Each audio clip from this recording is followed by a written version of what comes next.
Subscribe my channel. Don't forget to press the bell icon and stay connected with us.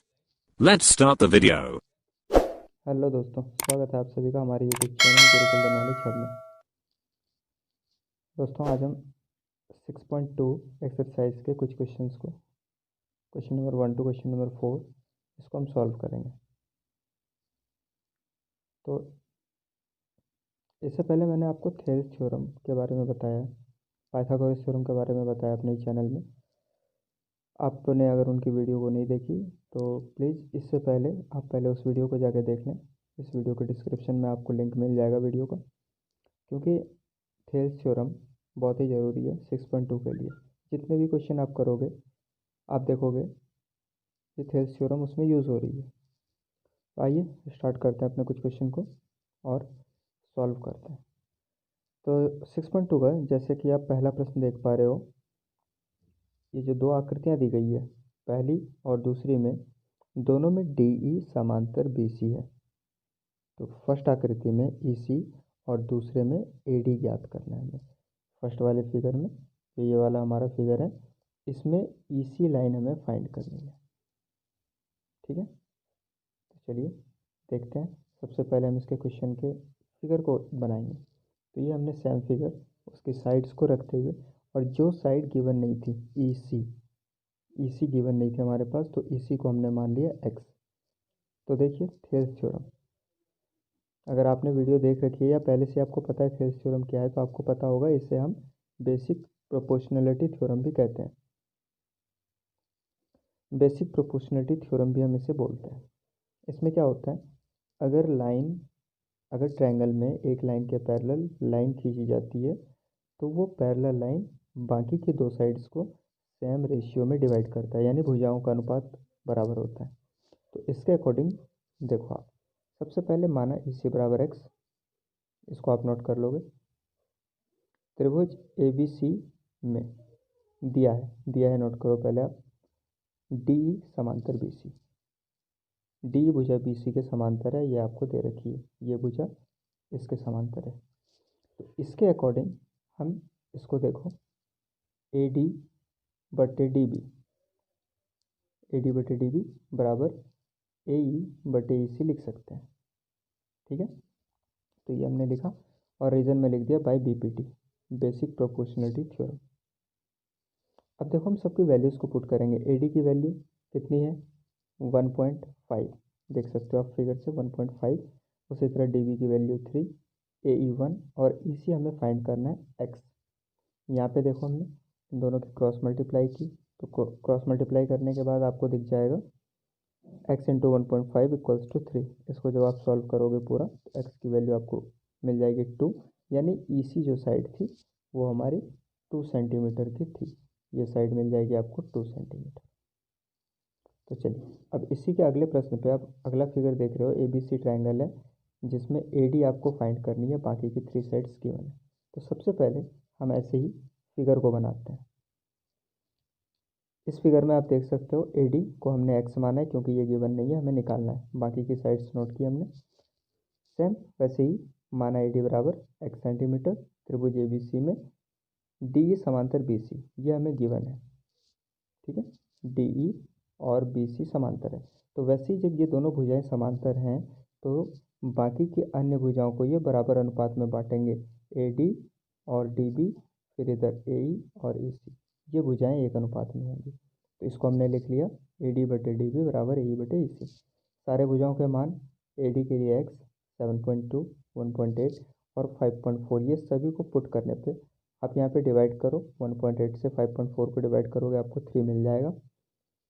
फिर cross multiply करके आपको मिलेगा 3x equals to 7.2, यानी x की value 7.2 upon 3, 2.4 आपको मिल जाएगी। और x हमने किसके लिए माना था, AD, यानी AD की वैल्यू आपको मिल जाएगी 2.4 सेंटीमीटर। तो ऐसा आपने देखा कि कैसे इजीली थेल्स थ्योरम को यूज़ करके हम इन प्रश्नों को सॉल्व कर सकते हैं। आइए बढ़ते हैं अपने अगले प्रश्न की ओर। इसमें क्या बोला गया, किसी त्रिभुज PQR की भुजाओं PQ और PR पर क्रमशः बिंदु E और F है। ठीक है ना, देखते हैं। पहले क्वेश्चन में फिगर को बना रखा है, ऐसे बोला गया है कि कोई त्रिभुज एक है PQR, जिसमें PQ भुजा पर एक बिंदु ई है और पी आर भुजा पर एक बिंदु एफ है। ठीक है, तो निम्नलिखित में से प्रत्येक स्थिति में आपको नीचे 3 स्थितियां बताई गई हैं। इन तीनों ही स्थिति में बताना है कि क्या ई एफ समांतर है क्यू आर के। तो पहले वाले पूरे हमने इस पार्ट को नोट किया, जो भी गिवन है।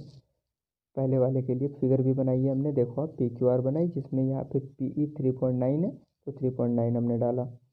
इसके बाद ई क्यू ये 3 है, 3 डाला हमने। पी एफ 3.6 और एफ आर 2.4। तो सारी भुजाओं को सबसे पहले तो हम नोट कर लेंगे। कौन सी भुजाओं को नोट करने के बाद हम ये देखेंगे इनका अनुपात बराबर है या नहीं। तो अनुपात आप रखो P E upon E Q. पहले इस साइड को निकालो तो देखो P E upon E Q, P E की वैल्यू 3.9 और ई क्यू 3, डिवाइड करने पे आपको 1.3 मिलेगा। ऐसे ही आप अनदर साइड पे आ जाओ, P F and F R के लिए। P F upon F R आप करो, पी एफ की वैल्यू 3.6 और एफ आर की वैल्यू 2.4। इसको सॉल्व करने पे आपको मिलेगा 1.5। आप क्लियरली देख सकते हो कि ये रिजल्ट 1.3 और ये 1.5, यानी दोनों साइड के भुजाओं का अनुपात बराबर नहीं है। अनुपात बराबर नहीं होने का मतलब कि थेल्स थ्योरम को ये सेटिस्फाई नहीं कर पा रहा है, इन दोनों का अनुपात बराबर नहीं है। तो थेल्स थ्योरम को सेटिस्फाई नहीं कर पा रहा है, ये इक्वल नहीं है, सो दैट ये भी समांतर नहीं होंगे। ठीक है ना। चलिए बढ़ते हैं अपने अगले प्रश्न की ओर। अगले प्रश्न में जो भी चीज़ें दे रखी थी इसके अकॉर्डिंग सबसे पहले तो हमें बनाना है फिगर। तो एक ट्रायंगल पी क्यू आर बनाएंगे, उसमें पी ई 4 सेंटीमीटर देख सकते हो आप।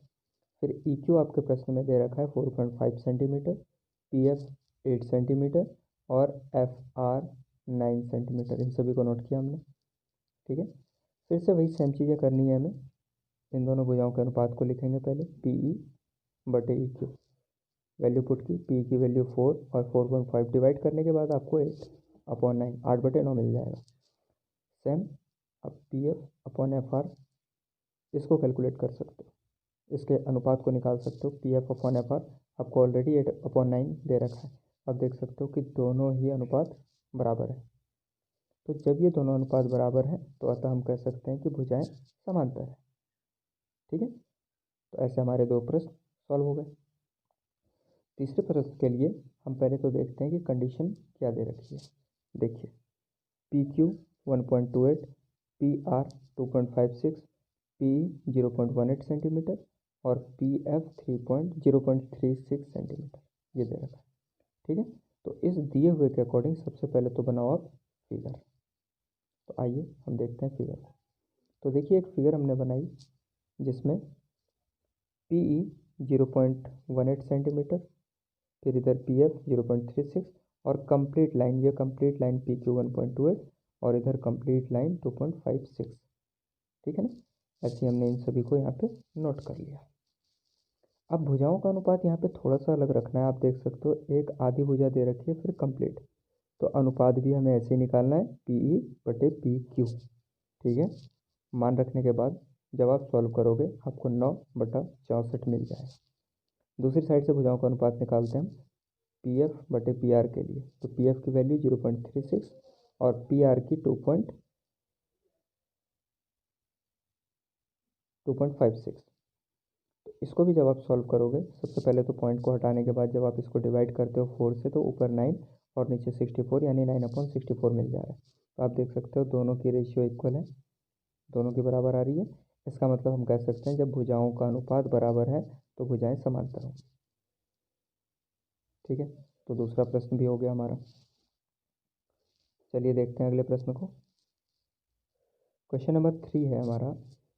ये जो आकृति दे रखी है इसमें बताया गया है कि एल एम समांतर है सी बी के और एल एन समांतर है सी डी के, ये दे रखा है। तो आपको सिद्ध करना है कि ए एम बटे ए बी बराबर ए एन बटे ए डी, ये करके दिखाना है। ठीक है, चलिए सबसे पहले हमने बनाया जो डायग्राम था सेम एज हमने अपनी नोटबुक में बनाई। इसके बाद हम सबसे पहले नोट करेंगे कि क्या क्या आपको दे रखा है। तो आपको दिया हुआ क्या है कि एल एम समांतर है बी सी के और एल एन समांतर है सी डी के। तो देखो दोस्तों, यहाँ पे बन रहे हैं दो त्रिभुज। तो यहाँ पे बन रहे हैं दो त्रिभुज। एक देखो आप ए बी सी और दूसरा ए डी सी, है ना। तो एक एक त्रिभुज करके हम सॉल्व करेंगे। पहले तो त्रिभुज ए बी सी में आपको पता है कि एल एम समांतर है बी सी के। तो ठीक है, सबसे पहले हम नोट करेंगे एल एम समांतर है बी सी के। जब भुजाएं समांतर हैं तो इनका अनुपात भी बराबर होगा। ठीक है, देखिए कौन सा अनुपात, ए एल बटे ए सी, ए एम बटे ए बी। इसको हमने नोट किया, ए एम बटे ए बी बराबर ए एल बटे A C by B P T, basic proportionality theorem. समीकरण 1 हो जाएगा ये हमारा। अब आ जाओ आप इस वाले त्रिभुज में, ए डी सी में। ठीक है, त्रिभुज ए डी सी। तो इस त्रिभुज में आपको दे रखा है कि एल एन भुजा जो है वो समांतर है सी डी के। ठीक है, हमने नोट किया। तो जब ये भुजा एल एन समांतर होती है सी डी के, उस कंडीशन में हम लिख सकते हैं ए एन बटे ए डी बराबर ए एल बटे ए सी। अब आप देखो, ये भी हमारा बेसिक प्रोपोर्शनलिटी थ्योरम बन जाएगा और जो इक्वेशन सेकंड होगा। अब समीकरण 1 तथा 2 से आप इन दोनों समीकरण में देखो, ये वाला पार्ट दोनों में मैच कर रहा है, ए एल अपॉन ए सी, एक में भी दो में भी। इसका मतलब जब ये वाले पार्ट बराबर हैं तो ए एम बटे ए बी बराबर होगा ए एन बटे ए डी।